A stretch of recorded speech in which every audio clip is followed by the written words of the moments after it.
Hi, everybody. I'm coming to you from my home computer this afternoon. I've been going back and forth trying to think of some ways to do the tech videos.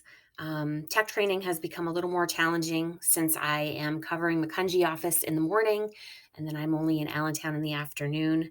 So I've been trying to come up with some different ideas on how to share tech tips to everybody.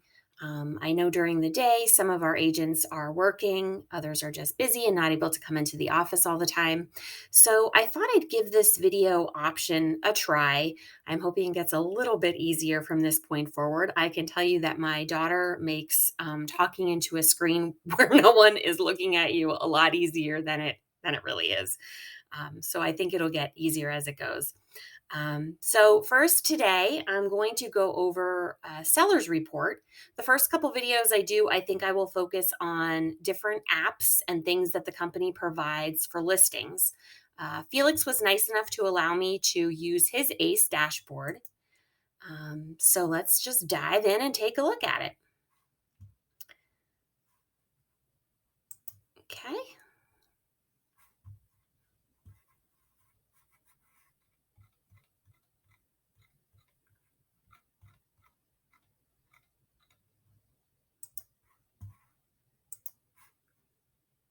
All right. So once you are in your ACE screen, you will go ahead and click on listings. And from there, you will be able to get to the listings that you currently have, your active listings. So in this instance, you can see that Felix has two active listings. I didn't really look at one over the other. I'm just going to go ahead and pick one. So if you click on it, when you get to the next screen in ACE, you will see quite a few things. So today I'm just going to focus on the reports option. But when you're in here, you will see a lot of different things that you can do when you have a listing. First, before I get into the report, I wanted to scroll down and show you. I know this is sometimes a question, and this is a good thing to be able to tell your clients. This part that says listing syndication. This is all of the sites and apps that their listing will be shown on. We syndicate out to all these. It goes out from our MLS. So that is a nice thing to be able to tell them that these are all the places that your listing will be being shown and they'll be able to see it. All right. So the seller's report, you're going to come over here. You're going to go under reports. And in this case, we can actually see that Felix already does, it looks like, have this set up to go to his client. In this section right here, this is where you would add your client's information. It would be their email address. If you type in their name, if they are saved in ACE, you should be able to pull them up by their name. If you click on send me a copy of the online seller report, this will automatically send you exactly what your client is getting. You can choose how often you would like them to get the report, every week, every 2 weeks, every 3 months. And this part right here is where you're going to choose when you want the reports to stop. So, do you want the report to stop once the listing is under agreement, or do you want it to stop once it's sold? You can also check off if you want it to be emailed immediately. You do have the option to also print it if you wanted to see a copy for yourself or send it to them as a PDF. Maybe you just want to do it as a one time thing.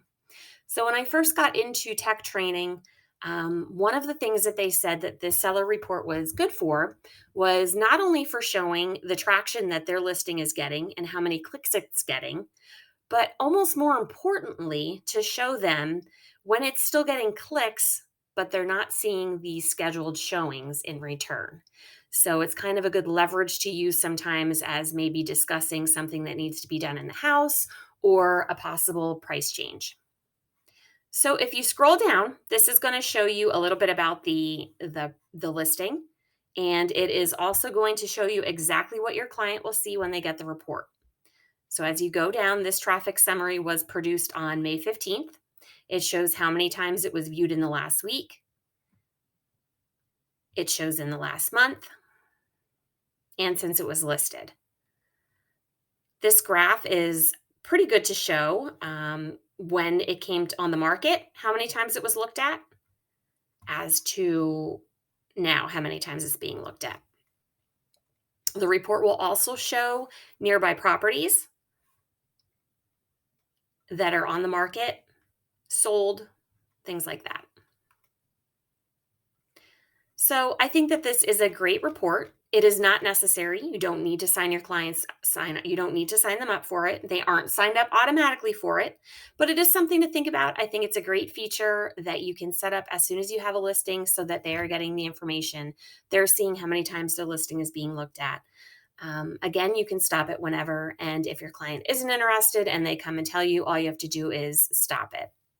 So, if you have any questions, by all means, feel free to reach out to me. I'm always willing to sit down and set up a time to talk about any of our technology platforms.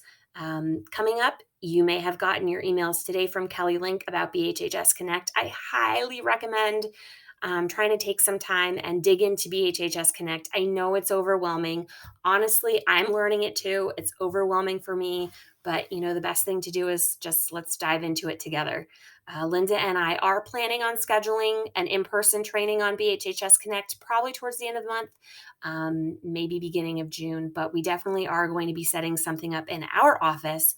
But Kelly Link, and as our regional trainer, has also set up some Zooms for upcoming classes all on BHHS Connect.